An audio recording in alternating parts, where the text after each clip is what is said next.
அனைத்தையும் இழந்து இனி என்ன செய்வது என்று யோசித்து வழி தெரியாமல் இருப்பவரா? நீங்கள் இந்த வீடியோவில் உள்ள புத்துநெறி உங்களுக்காகவே. வணக்கம் நண்பர்களே, இந்த வீடியோவை காண வந்த அனைவரையும் லைஃப் கைட் தமிழ் சேனல் சார்பாக நன்றி கலந்த வணக்கம். இன்று நாம் பார்க்க போவது என்னவென்றால், நம்மிடமிருந்து யாரும் எடுக்க முடியாத சொத்து எது? நம்மிடம் உள்ள பிறரால் எடுக்க முடியாத அனைத்தும் நமக்கு சொந்தமானது. மற்ற அனைத்தும் பிறரால் எப்பொழுது வேண்டுமானாலும் பறிக்கப்படும் என்பதை நாம் புரிந்து கொண்டாலே நம் வாழ்க்கையில் உள்ள அனைத்து கஷ்டங்களையும் தாண்டி நம் வாழ்க்கையை செழிப்புடனும் இன்பமுடனும் வாழலாம். அப்படிப்பட்ட அழிக்க முடியாத செல்வம் எது என்பதை புத்த நெறிகளில் புஸ்தக கதைகள் மூலம் தெரிந்து கொள்ள நமது சேனலை சப்ஸ்கிரைப் செய்து கொண்டு இந்த வீடியோவை முழுமையாக பார்க்கவும். முற்காலத்தில் மகத நாட்டின் புகழ்பெற்ற நகரத்தில் தீரன் என்ற ஒரு வணிகன் வாழ்ந்து வந்தான். அவன் பெரும் பணக்காரன். அவனது வீடு ரத்தினங்கள், விலையுயர்ந்த ஆடைகள், பொன் பொருள் ஆகியவற்றால் நிரம்பி வழிந்தது. உலகில் உள்ள அத்தனை பௌதிக சுகங்களும் தனக்கே சொந்தம் என்று தீரன் நம்பினான். ஒரு நாள் அந்த நாட்டில் ஒரு பெரிய போர் மூண்டது. எதிரி படைகள் நகரை கொள்ளையடித்தன. தீரனின் அரண்மனைக்குள் நுழைந்த வீரர்கள் அவனது எல்லா செல்வங்களையும், பொன், ரத்தினம், ஆபரணங்கள் என அனைத்தையும் பறித்து கொண்டு சென்றனர். ஒரு நொடியில் தீரன் எல்லாவற்றையும் இழந்து தெருவில் நின்றான். துயரம் தாங்காமல் தீரன் ஒரு ஆசிரமத்தை தேடி பயணம் புறப்பட்டான். அங்கே அவர் அமைதியாக தியானத்தில் அமர்ந்திருந்த கௌதம புத்தரை கண்டார்.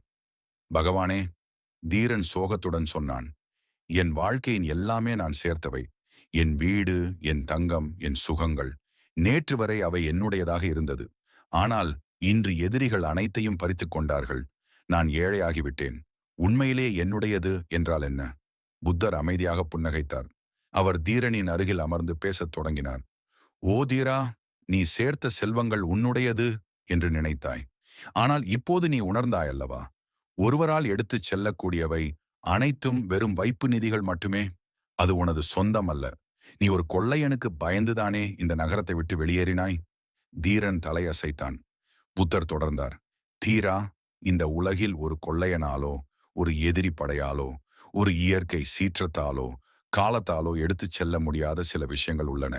அதுதான் உனது குணம், உனது அறிவு, உனது கருணை, உனது அமைதி.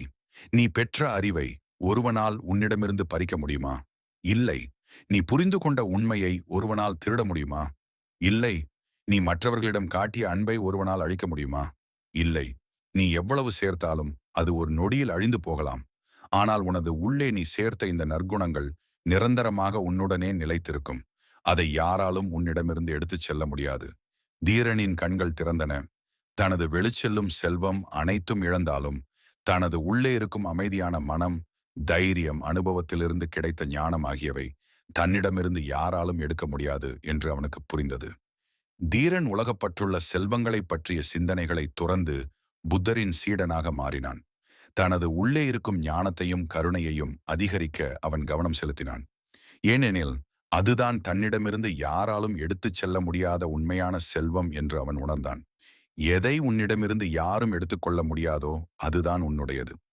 இதுபோல் நம் வாழ்க்கைக்கு தேவையான புத்த நெறிகள், புத்த கதைகள் நமது சேனலில் நிறைய வீடியோக்கள் உள்ளன. அனைத்தையும் முழுமையாக பார்த்து நமது சேனலுக்கு பேராதரவு தாருங்கள்.